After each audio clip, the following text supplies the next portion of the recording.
if you look at their numbers so far this season, they're actually better than that year when they had an undefeated regular season. Now, in case you forgot, that was the year Spygate allegations were swirling. We all know by now the Patriots are even better when their back is against the wall. It appears they don't just want to win, but win big. With Deflategate in their hindsight, sort of, it looks like something special could potentially happen yet again. It's New England versus everybody. Skip, what are the chances this Patriots team goes 16-0?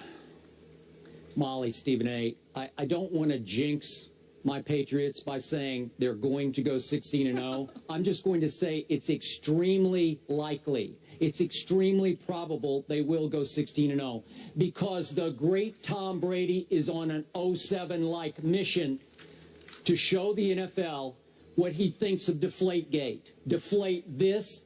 He's going to deflate every opponent in a row. He's taking it out. He's going psycho Tom on foe after foe after foe. The other day I was talking to the great Jay Feely, a close friend of Tom Brady's, and he said, I'll clean it up a little bit. A ticked off Tom Brady is a thing of beauty. I like that line a lot because it is. It's a thing of beauty, except for those people who have to try to stop him. And a lot of teams are going to have a big problem stopping Tom Brady, including one game on a Sunday night at Indy, October 18th. That's going to be, in Brady's eyes, the dirty rats game. You know, the people who whistle, the whistleblower game for Tom Brady. Do you really think the Colts are going to stop the Patriots that night, even in Indianapolis? I do not think so. I think he will really take it out on Andrew Luck and company that night for turning them in that night. Obviously, AFC Championship game in Foxborough, which started Deflategate. Then they do have a tricky game against Peyton Manning at Denver. Maybe Peyton's a little, so to speak, ticked off because of what got divulged when all the text messages came out, the emails came out, that Tom Brady took a little shot, a competitive shot at Peyton. Maybe he will rise to that occasion. I don't think so. Even though he's got a defense to back him up this year, Peyton does in Denver. I think that the Patriots might be a slight favorite in that game. It'd be close, but maybe slight favorites. That's a dicey game, but I would give that to New England. And then finally, December 27th, second to last game, versus the arch-rival Jets at Jets. That'll be a tough one. It could come down to that. They could be 14-0 at that point. Would you give that to Todd Bowles and Darrelle Revis? I don't know. Not after what we saw, obviously, last Sunday, but I think that'll be a dicey game. So I'm going to say at Denver, at Jets, two possibly losable games, but not likely. So can I envision 16-0 with Tom Brady at the helm, driving this bus? You better believe I can. I can't. I think that the New England Patriots will definitely lose one, likely go 14-2, possibly go 13-3. They will not go undefeated because the one that I am absolutely booking, obviously considering all things being equal, meaning everyone being healthy and just looking at the personnel that both teams have and how they're playing, I believe that the Denver Broncos will beat New England in Denver. That's the one that I'm not wavering on one bit. The Patriots will lose to the Denver Broncos so long as all the bodies remain intact and everybody remains healthy, okay? The other two possibilities, I don't consider the Bills to be one of them. I think on the road in New England, I don't believe that the Bills will be able to do it. I think that the Jets have a shot. They'll get annihilated at MetLife Stadium, in New England. But I think at MetLife Stadium on December 27th, I believe the Jets have a chance at winning that game. Yep. And I do believe that the other game that I'm going to look at is I think the Giants have a chance of beating the Patriots on November 15th. I'm surprised you didn't bring that up right away. That's the one I circled for you. Right. I thought you'd go right to that game. I think that the Giants on November 15th, assuming Victor Cruz is back by then, with Odell Beckham Jr. and Ruben Randle, with a guy like Shane Vereen, who has some degree of familiarity, even though we know Bill Belichick's a genius and he knows how to switch things up. Yeah. I think Shane Vereen will be familiar with them to some degree. and will be Could able be. to school them on at least a few things that the New England Patriots may do that afternoon. I expect that to be a high-scoring contest, but I think the Giants will make just enough plays. I'm still reserving the right to pick that game. I don't know. It depends on what I see from the Giants in the coming weeks. But right now, I would say to you, it's a possibility that New England is going to lose two or three of those games. Denver, at the Jets, and at the Giants. I don't think they'll lose 2 games at MetLife Stadium, but I definitely believe they'll lose 1. You know, now that you So more remind likely me, it's 14-2. it is More likely possible 14-2. that Eli Manning would just close his eyes in the last few seconds and just throw it as far as he could, and it would stick in somebody's face mask, and it would change the game. Maybe that would set up the winning field goal. So that's possible. Well, you're the Or is one his that name Eli you're- Luck? you're We the should one- change his last you're the- name to No, Luck. we shouldn't. No? How many rings does he have? You're the one.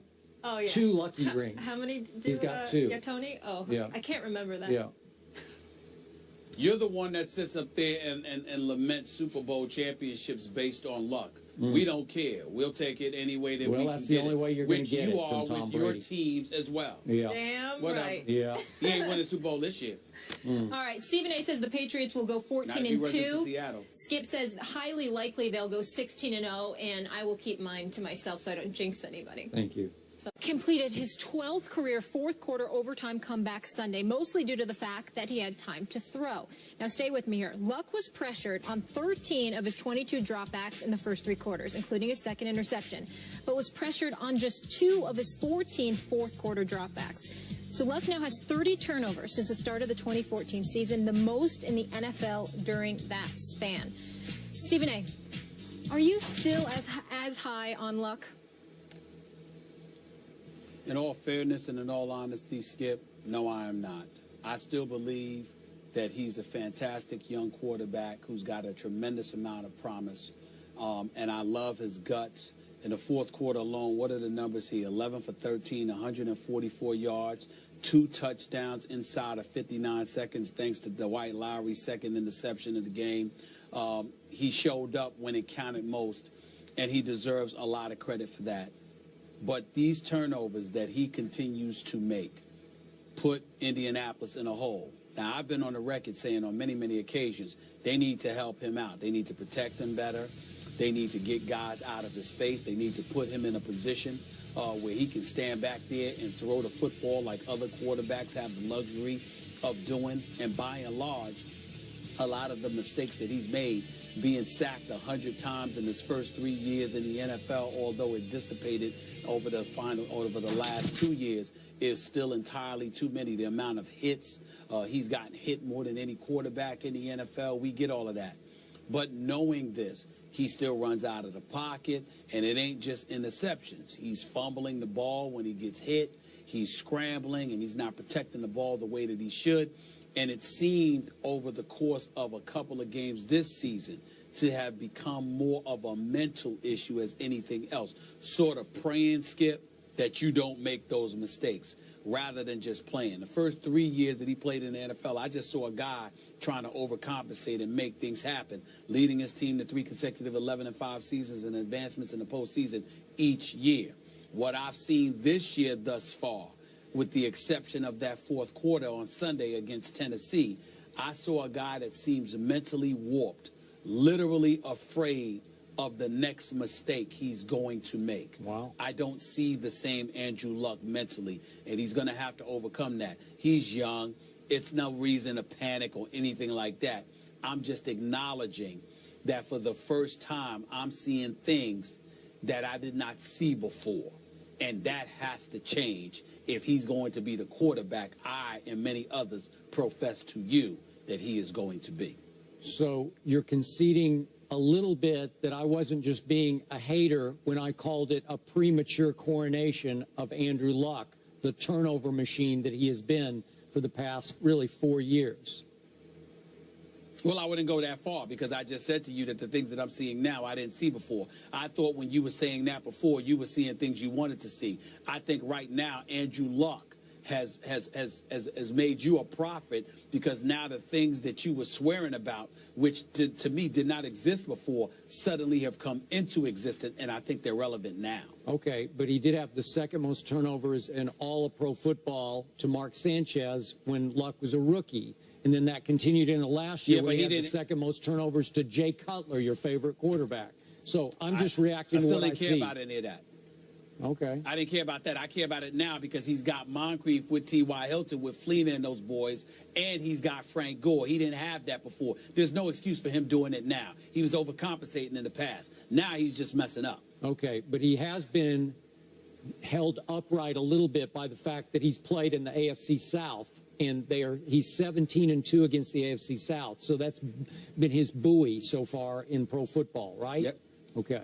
Buoy, I like that name. Yeah. That was pretty smooth. All right, up next we stay in the AFC, guys. Steve Smith Sr. says the Ravens D needs to step their game up. How is his team going to react? And these two, we'll get into that coming up.